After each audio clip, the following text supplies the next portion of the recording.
กาสบายดีเพื่อนพี่น้องมาเด้อสันหมูให้ลูกค้าและหมูสามสันเบคอนมาเบิ่งกันเลย Let's go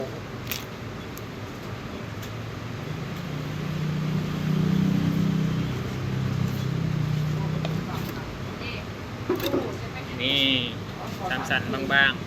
ๆเบคอนหมูกระทะ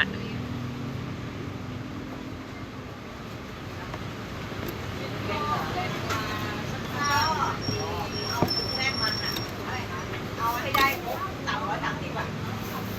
เราถามไหมว่า พี่แจ๊บ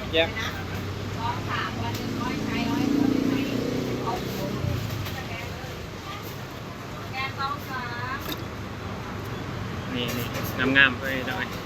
มันเป็นหมูสดมันเลยแลหยาหน่อยนึงหวานเจี๊ยบประมาณนี้แล้วเพื่อนพี่น้องเฮ็ดงานต่อ